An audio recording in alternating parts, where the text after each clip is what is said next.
Hello and welcome to the podcast Love, Life and Loss. Today we have Aisha joining us. So would you like to introduce yourself today for us, Aisha? Hi Louisa, my name's Aisha and I'm gonna dive into it basically because I'm not good with introductions. So I'm just gonna start by telling you my story. My journey started when I was around 12 to 15 and I had like excruciating period pains that literally left me bedbound. And luckily I had a really supportive mum and she came with me to the doctors and I saw so many doctors about the pain I was experiencing. It was really difficult when I was younger because none of my school friends and my peers were experiencing the pain that I was going through. And then when I went to the doctors, it was dismissed. And then I went to see another doctor and it was dismissed again and again and again. And to cut a long story short, it was only when I couldn't fall pregnant, and that was when I was 29, that the doctors actually started to believe the pain that I was experiencing. Oh, So that kind of made me feel really angry because I thought, wow, my reproductive health is valued more than my pain. So it was a really difficult time. So from 15 to 29, I didn't have a diagnosis. I was just left to sit in my pain. They sent me to a psychologist. I don't know why that always makes me laugh when I say it out loud, because they believed that the pain was all in my head. And then when I was 29, I just had enough because I couldn't fall pregnant. I was still experiencing excruciating pain, bleeding, fatigue. It was just awful. And then my cousin, she had this condition called endometriosis. And then she said to me, look, that your symptoms sound similar. Why don't you refer to a hospital, self-refer to a hospital that specializes in endometriosis and fertility? So that's what I did. I went to the doctor. I said, this is a hospital I want to go to. I literally walked in, the consultant looked at my notes for like 5 minutes and was like, I think you've got endometriosis, there's a cancellation, let's put you in for a diagnostic laparoscopy and see what's going on. oh wow, that was really good then that they did that so quickly. He was brilliant, but it was just a lot of information. And I was like, oh my God, maybe I do have this condition. What does this mean for my fertility?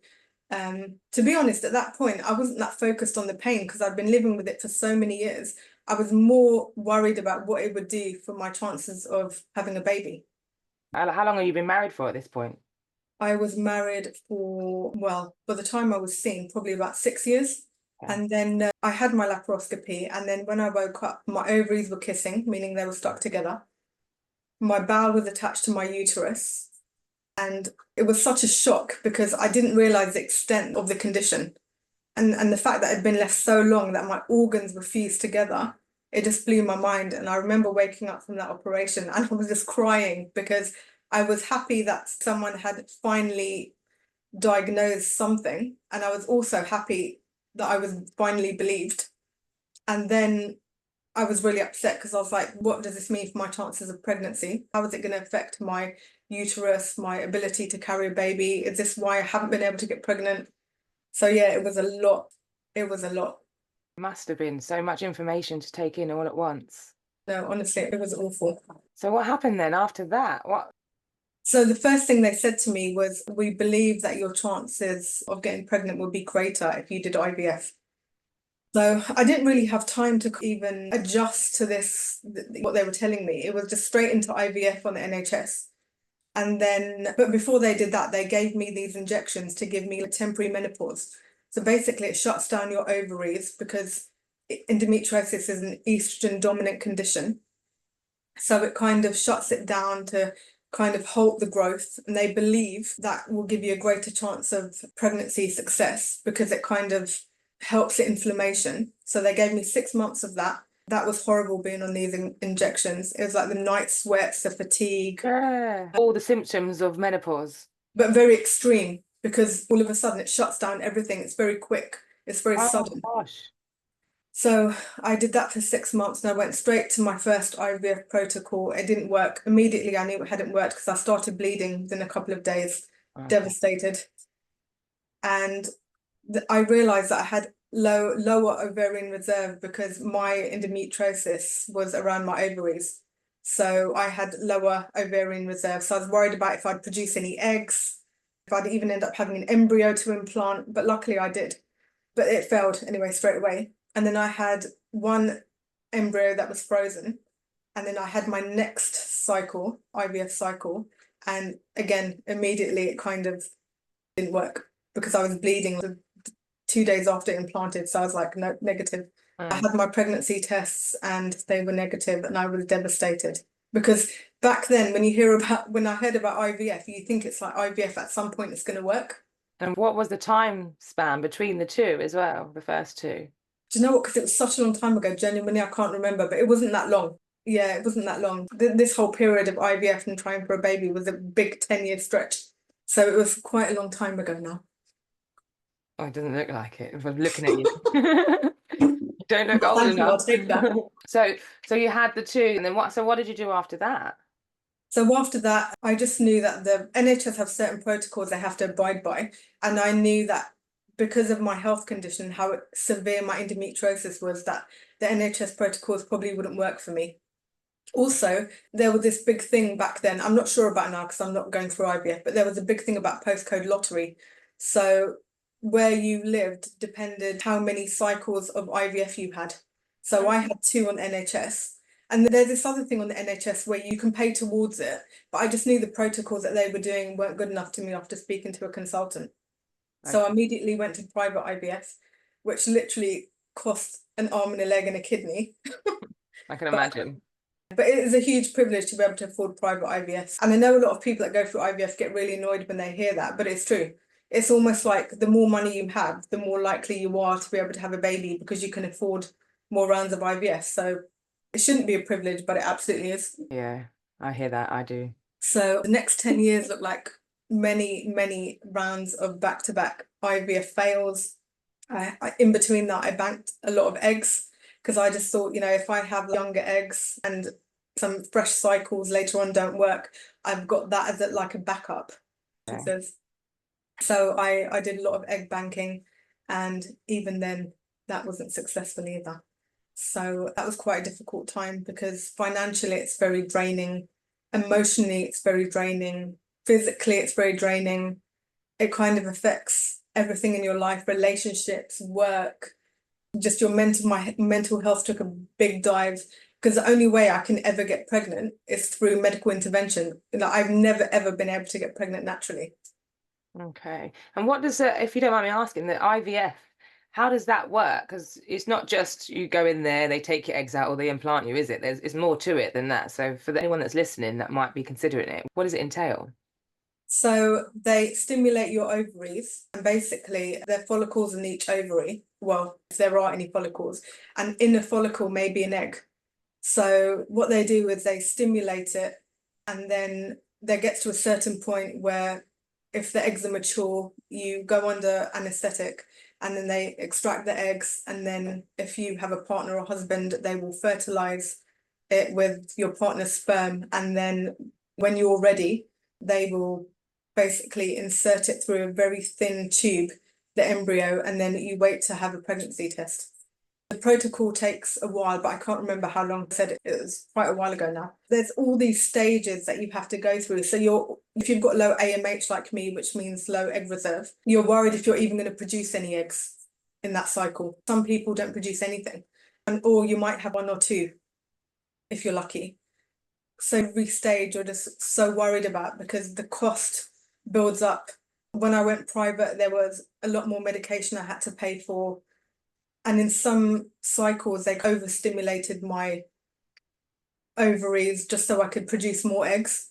And then all of these medications on top of one another, it really started to affect my mental health further down the journey because I had to keep trying different things, piling more things on to see if this would eventually equal a baby.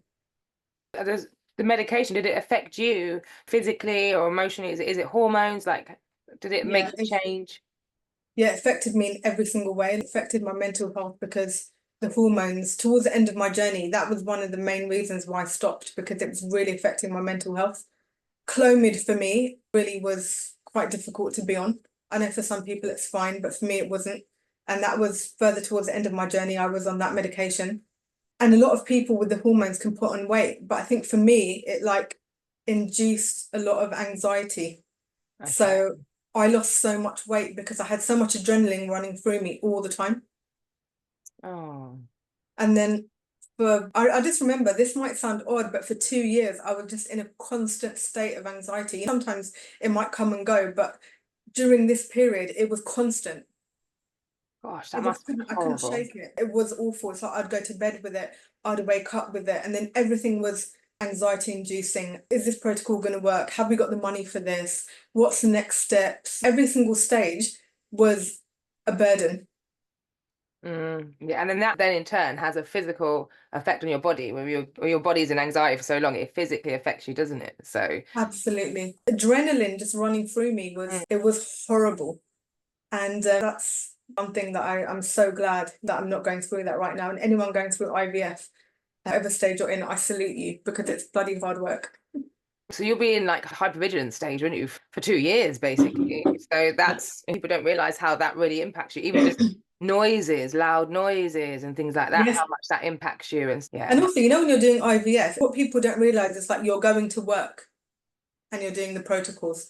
You're going to a family wedding and you're thinking about the next stage of your IVF, or if you're injecting yourself, where am I going to do that?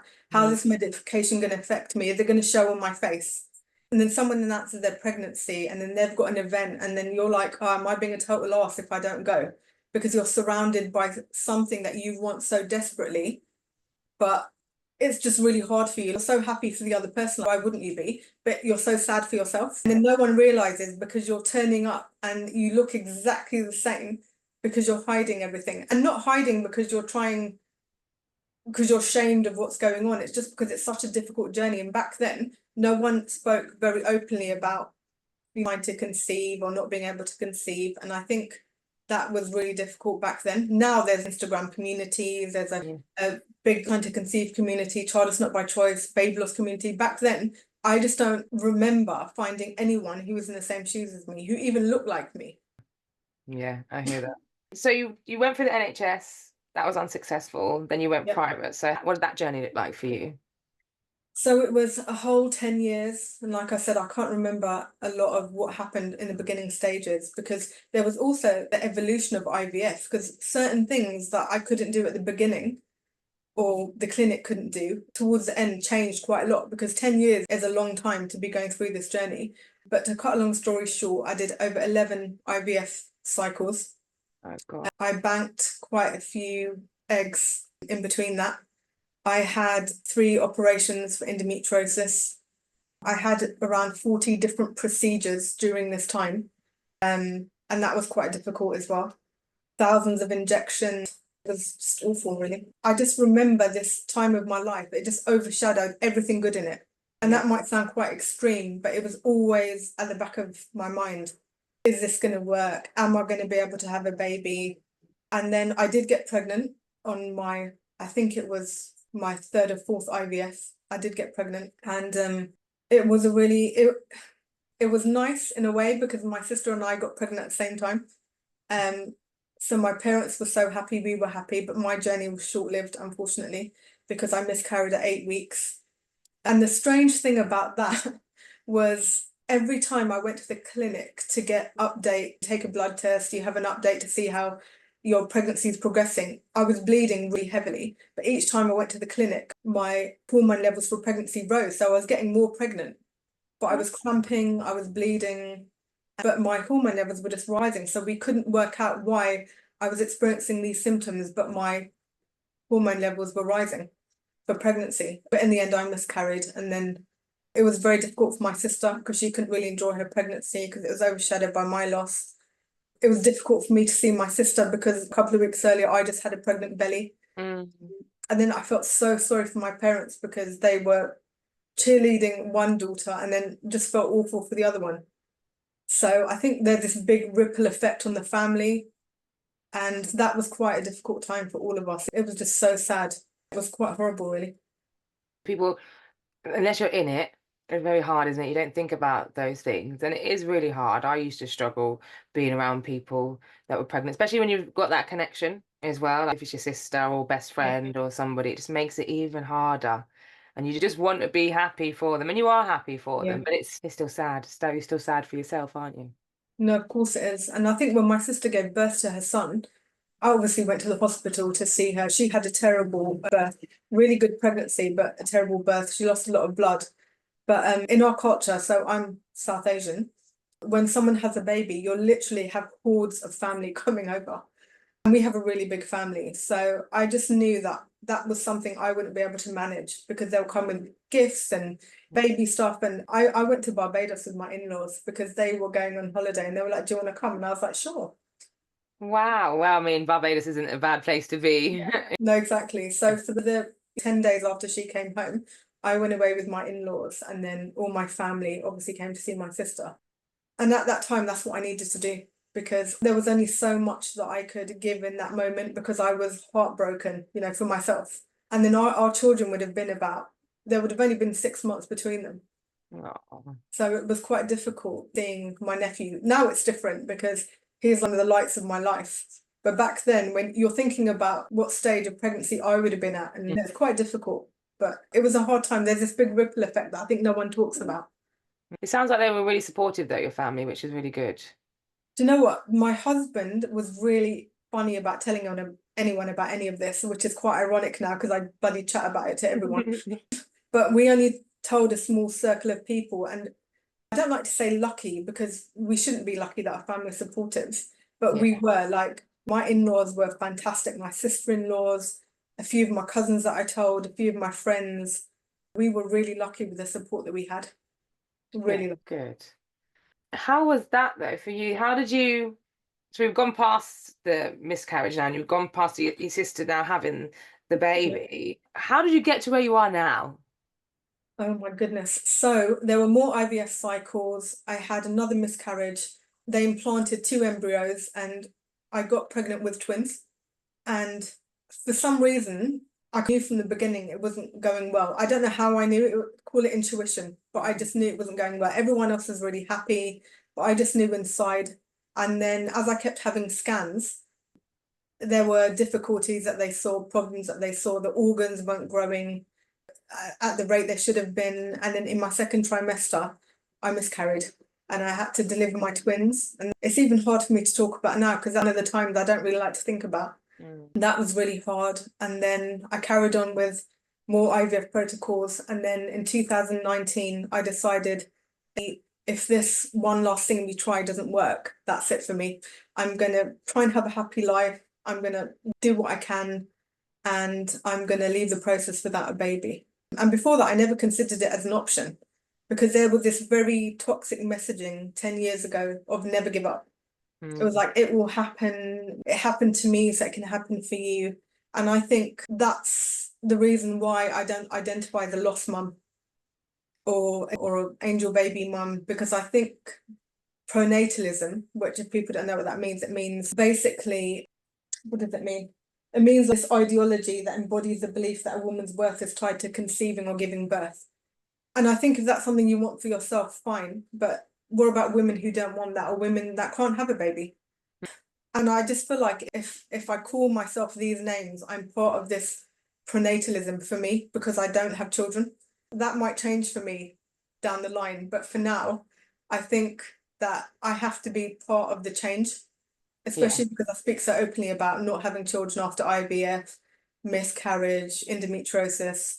And I really struggle with the pronatalist society that we live in because there's so much judgment on women, particularly who can't have children. It's so horrible that the stigma and judgment is there still in 2024. Yeah, and women who choose not to have children as well.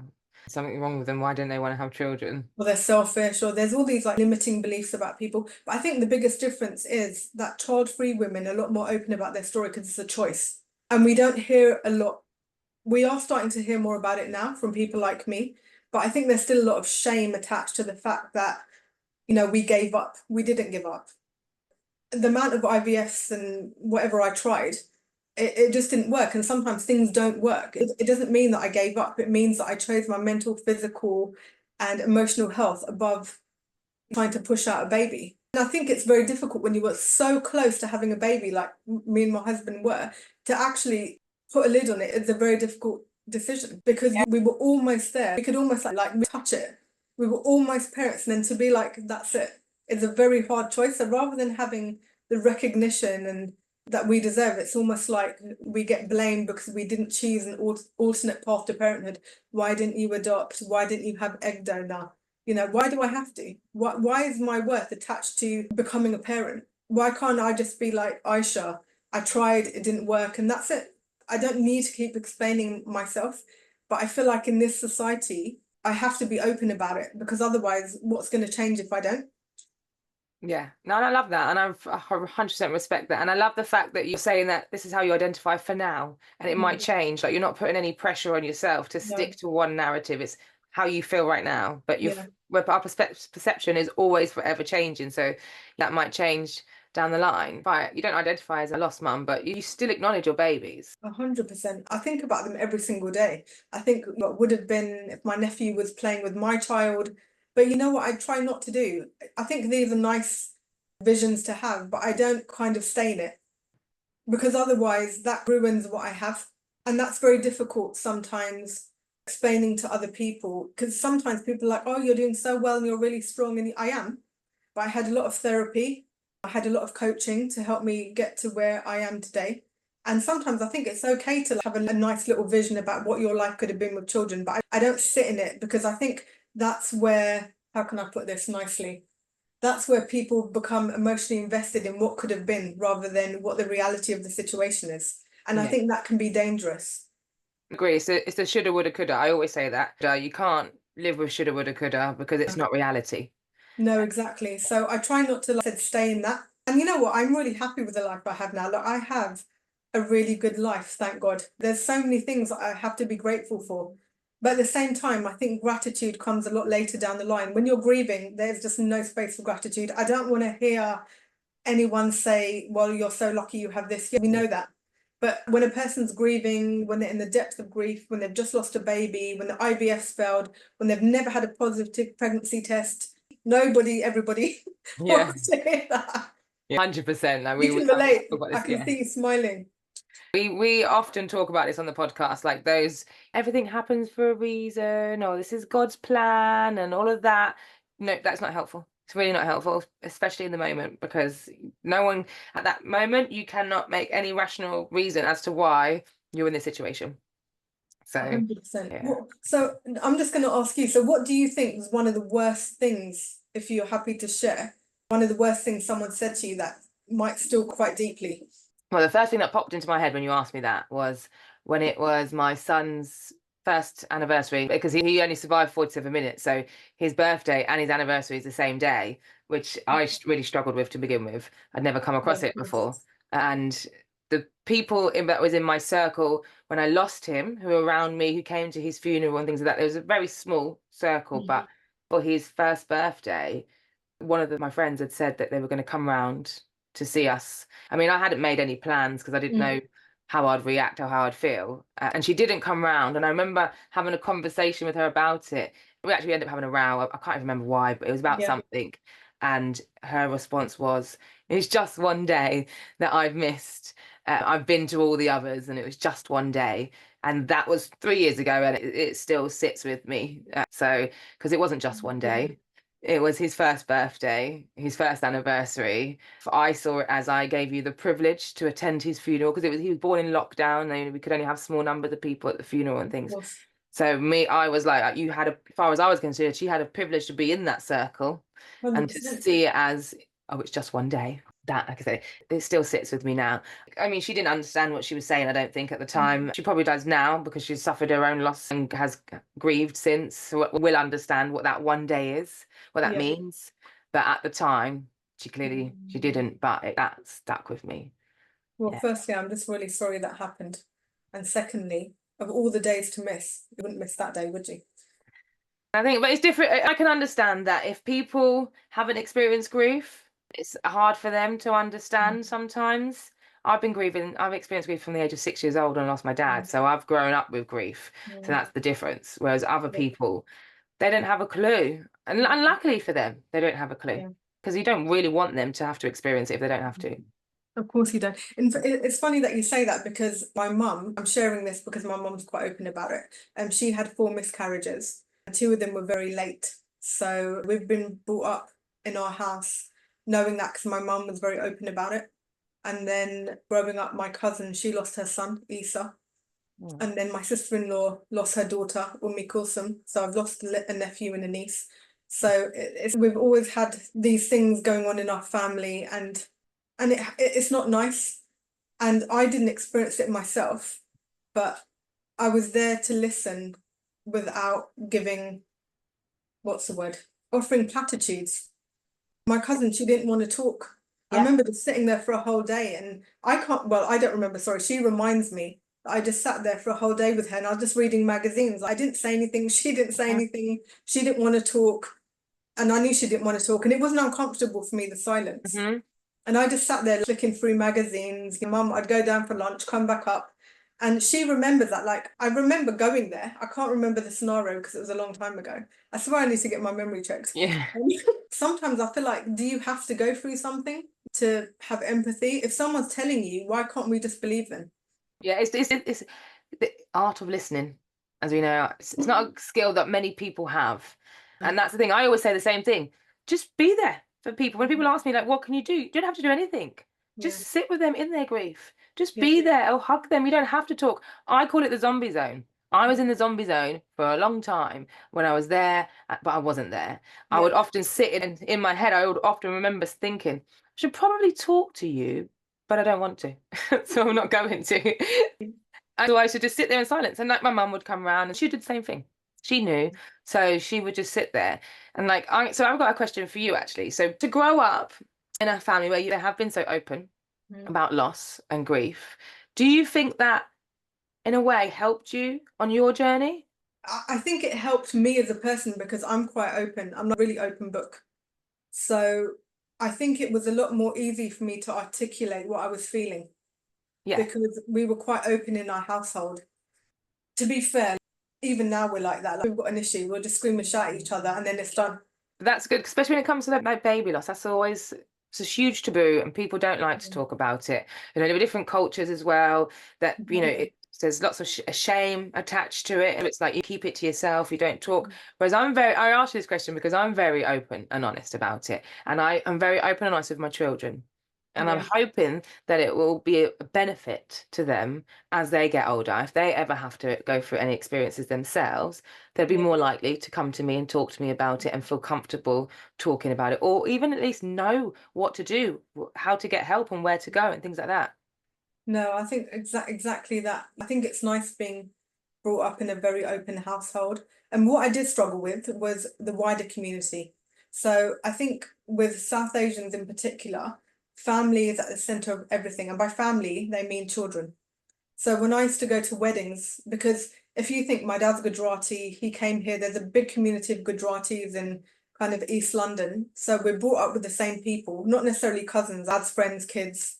So you're all at the same wedding, you've all grown up together, you've all got married at a similar time. They're probably on their first, second, or even some of them third child. And you go to a wedding and you're still not on your first. And then we didn't tell anyone about our IVF journey because back then it was very hard to do that. So people are like, oh, when are you having a baby? Are you not Mm. pregnant yet? Not knowing that I've miscarried probably twice. So that was difficult for me because it wasn't necessarily what people thought, it was more the questioning. Because you're already grieving, and the IVF and not being able to conceive is very layered. It's not a matter of just popping into a clinic and coming out with a baby. It's very challenging and time consuming and you're very emotionally invested. So I think weddings are quite hard for me. And then I think because I only had shared what was going on with a small circle, I did find myself isolating quite a bit from other friends that weren't so close to me because I didn't want to lie to them about what I was going through. And Yeah. also, I just didn't have the emotional capacity to speak to them about what was going on. I just couldn't be bothered. I didn't want to do that. Because it takes a lot. People don't realize, do they, how much it takes out of you just explaining your situation or telling people about your journey. Because you then Yeah, having to relive it. You're having your triggers when you're talking about it. yeah. But it's also it's you end up a lot of the time consoling the other person as well once you've told them, don't you? So Oh my God.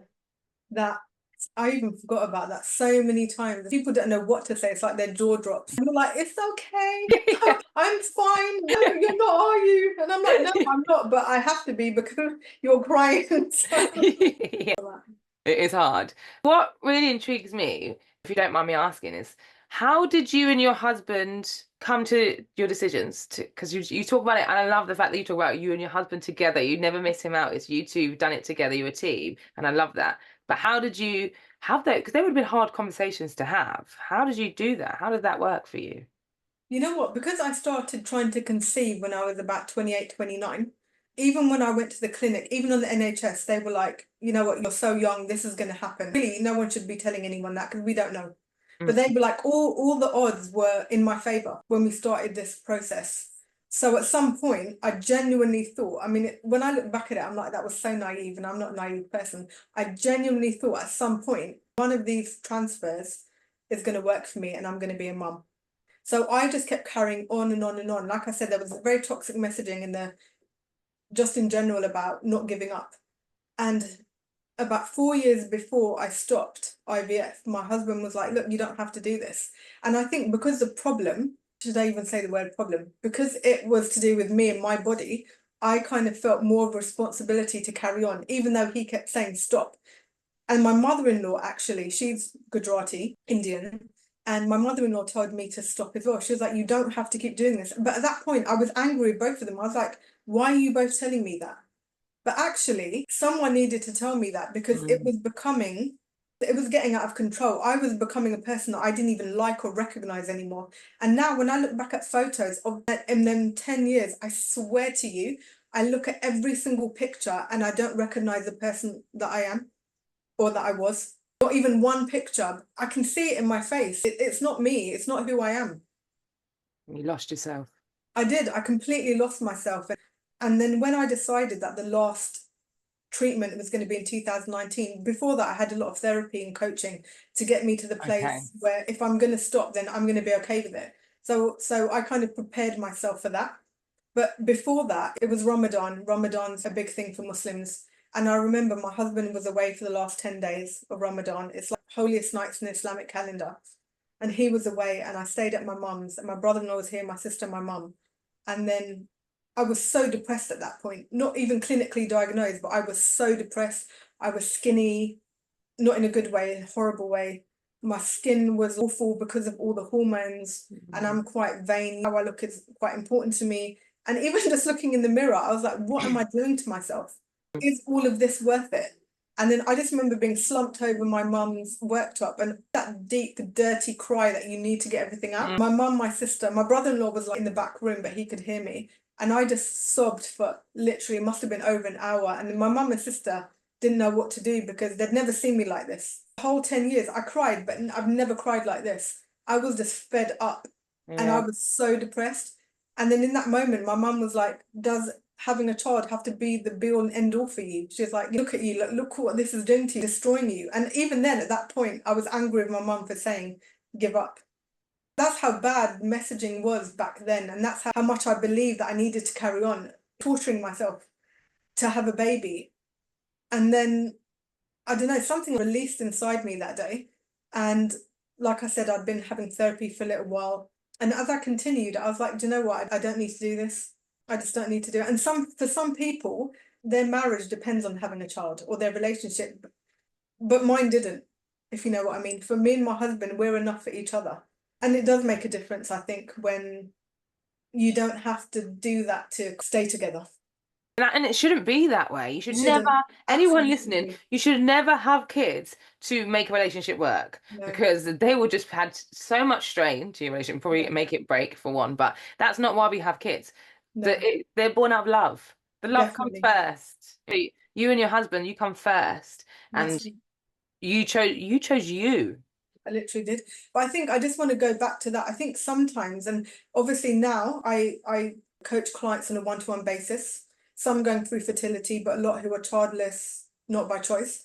But there have been a lot of scenarios, even not just even within my community, where people have wanted to carry on because otherwise it means the end of their relationship because the child has been more important than anything else. So as much as people don't talk about it does happen. And like you said, look, it's something I realized as well. One, we do come first. My health is paramount. I mean, to anything. But also, I think you have to be happy alone before anything, before being with a partner, before having a baby. And to be fair, I've always been happy with myself. I'm generally a confident person. But I think there was something about the stigma and the kind of isolation that made it very difficult within my journey where I lost myself. I didn't attach my worth to having a baby, but there was something about it where I felt it was my fault and I really want to do this for me and my husband.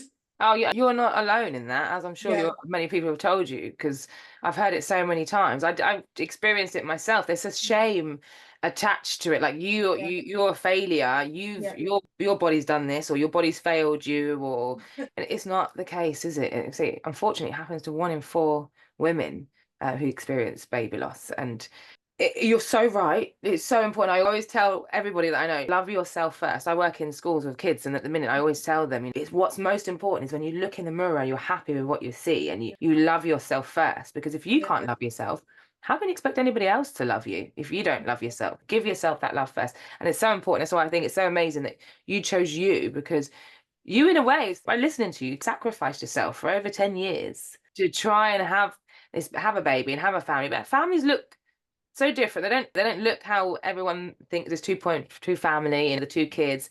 Families look how you want them to look. So you choose your own family and how that is and what that is for you. I think, and you could have carried on and you had a baby, but if you destroyed yourself in that process, yeah. how's that going to be for you when it's being a mum? Are you going to Right. be that person that you want to be? Do you know? And I think as well, because my endometriosis, I have stage 4 endometriosis. And basically it's a condition where it's not the lining of the womb, but it's something similar to the lining of the womb, grows in various locations throughout the body. So it can fuse organs together, etc. And for me, it's like the other layer is I still have to live with this. So most days I'm in pain.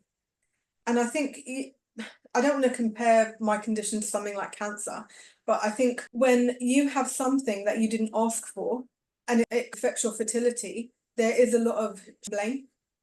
So if you have something else that spontaneously happens to you, like cancer, there's a lot more empathy. People can talk about it Mm, a lot more openly.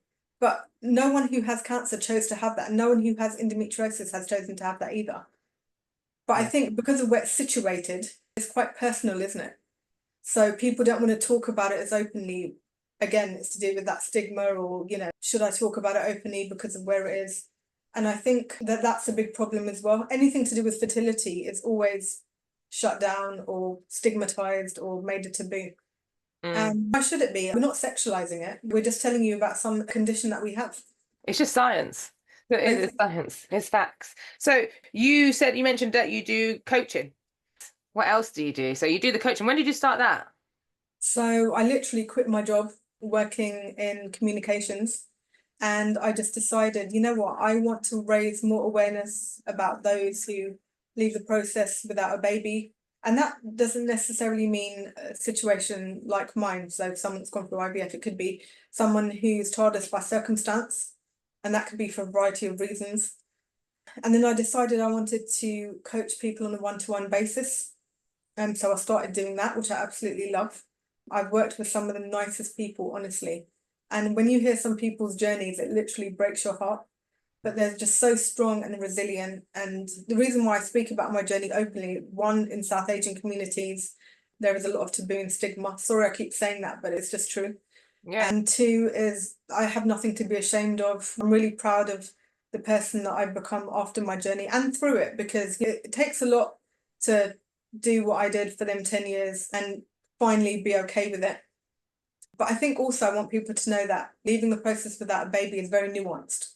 So although I'm no longer in the depths of grief, there's always going to be things that I'm sad about. And sometimes there are going to be triggers, and that's okay. I don't need to erase everything. I don't need to heal until I'm better. That's all bullshit.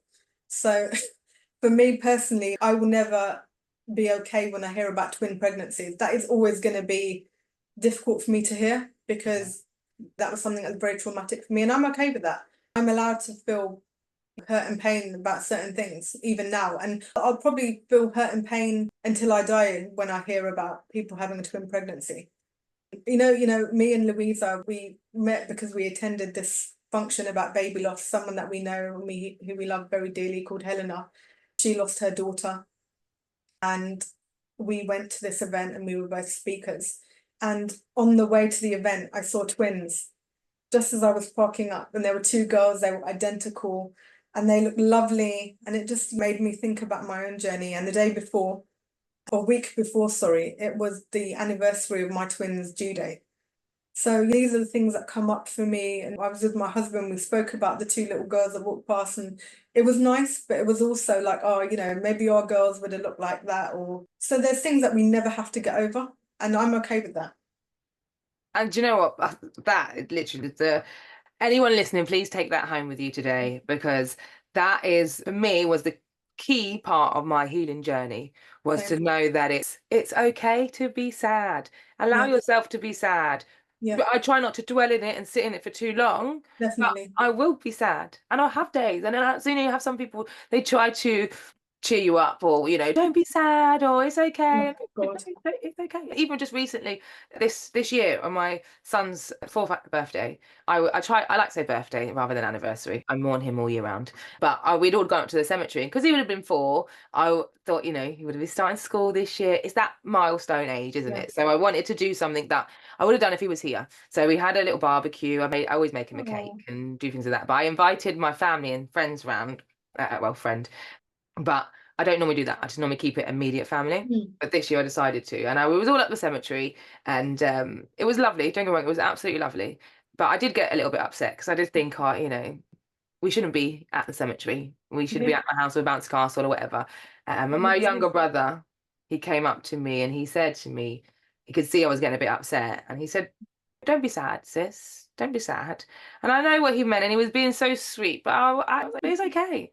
It's Yeah, okay for me to be sad, yeah, especially today. I'm gonna have moments where I'm sad, but guess yeah, what? It's okay. I'm okay with that. I know that's gonna happen, and I'm okay with that." And then, it strangely, in those moments, I felt a little bit closer to him as well. So yeah, it's okay to be sad, and you're gonna feel sad.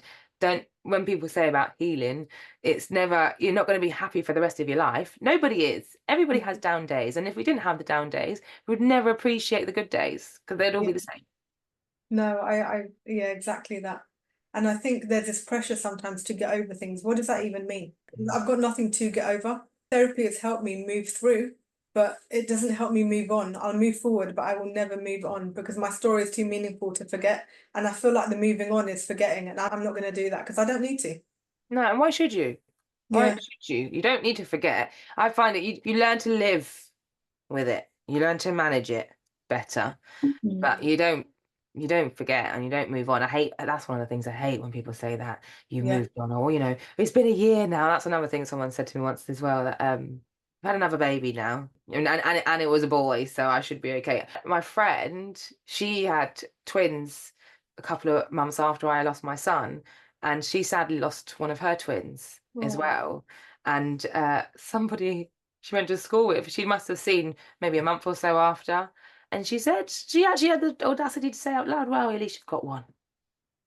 No one should ever be, another thing, if whoever's listening, we don't ever want to hear the words in any loss, at least, There's no ever at least, is there? never. And you know what, I think the thing people need to remember is, you know what, don't fill in gaps with words because it's an uncomfortable situation. Just like sit in silence, be uncomfortable with the silence. That's okay. Most of the time we'd prefer the silence than Hmm. filling it with stupidness. It's good. I agree. Because you know what, these stupid words are what we remember years later. Hmm. It's not the silence we appreciate. It's the stupidity that we're like, I just can't believe someone said that in that moment. Be uncomfortable. It's fine to be uncomfortable. Bloody sit in it. We Yeah. have to all the time. Yeah. Well, that's it. Or I always say, be comfortable in silence.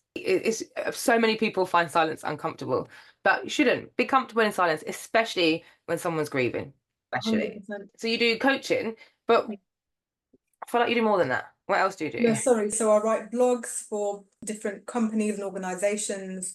I featured in some prominent media outlets, just talking about my journey, because I feel like the media also have a part to play in this. Because a lot of the time, what we hear are the stories of miracle babies and rainbow babies after someone's lost a child. And while they're very important, and they are, we need to have my narrative in there as well, because what if someone has quite a few pregnancies like me and they lose their baby and then they can't have another one? Where do they see themselves in this narrative? I was even saying at where we met at the event that sometimes there's even toxicity within the baby loss community and the trying to conceive community, because you'll see people that have conceived through IVF or lost a baby and have had another one, and they'll say it happened for me. And I know they're trying to give hope, but I think to encourage someone to carry on beyond their capacity is very dangerous, because that's what I did. And it's okay to give hope, but I think to push that narrative onto other people, not knowing that all our conditions are different, isn't helpful. Oh yeah, I agree. I mean, we all want hope, but there should also be a strong focus on self-worth and Yeah, self-care. Because if it's at the detriment to you, then yeah, you need to think about, is it right? Is it worth it? yeah, Should you be doing that? Because regardless, you need to be healthy. You always yeah, need of to look course. after yourself, don't you? So yeah, that's more important, I think. You come But I first. think even for some people, even in couples or single people, like sometimes they want to do IVF, but their health, finances, or whatever limits them. How does it make them feel when they can't even do that process to begin with? I feel quite lucky the fact that I could afford to do IVF and I didn't have to go into debt. It was still an option. I had options. But there's some people, they have zero options. And when you see online these narratives about, oh, I had a baby through IVF or I could do this, blah, that's lovely. And that sometimes we forget our privileges, because we all have different privileges. And sometimes people don't have access to the same privileges that you have. And This I is think that's also something to bear in mind when we're spinning the hope story. and the process as well, like you said, is yours spanned over 10 years. Yeah, And that was somebody who could afford to do yeah, things when they wanted to do that's things. right. So if you're waiting on NHS and things like that, and Mm. you hear about these huge waiting lists and Yeah. things like that, and like you Postcode said, lottery. say that again, sorry. Sorry, postcode lottery. Yeah, and that definitely is still till today postcode in so many aspects. Even when you having a baby, Yeah, and your baby's here and is hopefully healthy, but even that can be dangerous depending on where you live as yeah, of well. course. So definitely, NHS is 100% a postcode lottery, I think, in every Mm. aspect. So I think there's things to be mindful when we're posting things, considering other people. So I coach on a one-to-one basis. I've written blogs. I've appeared in some, media publications, and I also speak at different events about being childless after infertility. I also talk about endometriosis, miscarriage, basically everything within my journey. And if people want to find me, I have created a community on Instagram. I'm called Mind Body Revival _coach. Yes, and I'll put all your details as well for the link for this podcast as well. So anybody that wants to find you should have all your details on there as well. And just so anybody would like to book her, I think she's an amazing speaker. I've heard her speak, and she is, Oh, thanks, it's Louisa. really important as well for her message to get across, because it is important that we hear everyone's journeys, because everyone's journeys are different. We do have similar aspects, but we're all different and it's all individual, and it's all just as important. And I think, when I started creating community by Instagram, I mean, there are people on there who have had IVF success that I'm still in touch with. This isn't just about community to build around being childless, it's also for other people to come and learn Mhm. about what it's like to end your journey without a baby or to be childless by circumstance. It's all about learning. I learn from other communities. I still follow, like I said, parents who have had a baby through IVF, people like yourself who have had multiple baby losses but haven't experienced infertility. Sometimes it is about us learning and other people learning about our situation. I think we can all just learn from each other, can't we? So come and join the community. Yeah, no, it's really important, like I say, so everyone to have a voice, I Mm. think that you should all have a voice, and we should all listen, as we said earlier. It's a good skill to have, but not ever many people have that skill. But No. try actually listening, and then we will all learn so much. Mm. So 100%.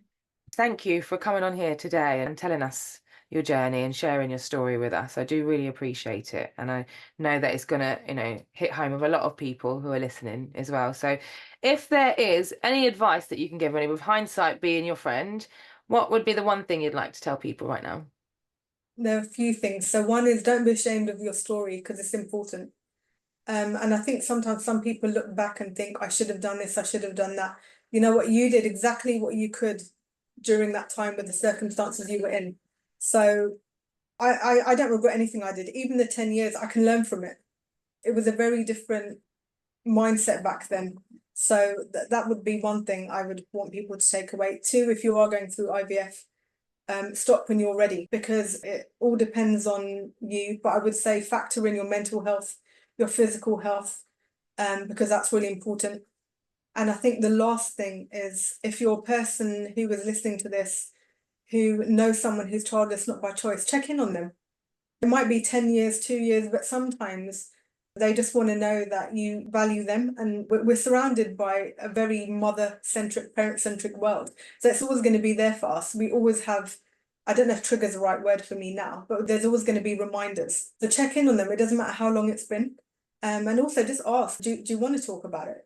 And also don't leave us out, because a lot of the time people make assumptions, they might not want to come to this because there are kids there. Yeah, that might be true, but there might be one time where we decide 10 years later, I do want to come. Don't leave people out. Don't make assumptions. Ask, and the person will tell you what they want you to hear. Yeah. Give them And the that will choice. be my takeaway. They will be my main takeaways. Oh, well, I think they're amazing takeaways, to be honest with you. I agree with everything that you're saying. I often say a lot of them myself. So, yeah, no, thank you. That is really amazing. And I know it's very inspirational as well, because you can't see her right now, but she's so beautiful. And she's sat here and she's smiling. And, it's a genuine smile. I can see that you're happy with your choices, and that's amazing. Yeah, definitely. Oh, sorry, can I add one more thing actually? Like I said in the beginning, it is very nuanced. So during my journey, it was very difficult. But walking away without a baby is the best thing that I did, because I could no longer live in that limbo. That is a very difficult state to live in, 50, hope and fear. So it's the best thing I did. I'm living a life that I love. Of course, there are times where I'm going to be sad about what's happened. But other than that, I have a good life. And I fill my life with lots of meaningful things. I'm very intentional about my happiness, because society will tell women in particular that you can't be happy without a baby. You absolutely can, but you have to be intentional about your happiness because of all the noise outside. So that's another thing to bear in mind. Because it isn't, and we often grow up as little girls thinking, "Oh, when I grow up, I'm going to get married and I'm going to have kids." And that always comes first most of the time, and then everything else comes afterwards. And people often will look at you. I mean, I sit and say things like, people look at me like I'm awful, because I'll say I'm teaching my kids to grow up and be independent and move out and not come back home again. And they look at me like, what? I'm like, I want to have a life as well. I want to have a career. I want to do stuff. And at the minute, they're my priority. So they come first. But at some point, I would like to be able to put myself first again.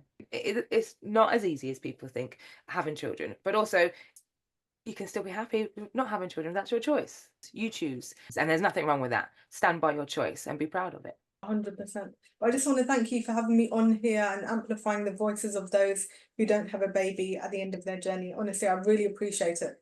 Oh, no, of course. Thank you for coming. No, I really appreciate you taking the time today, because I know that you're busy. So I do appreciate it. Thank you.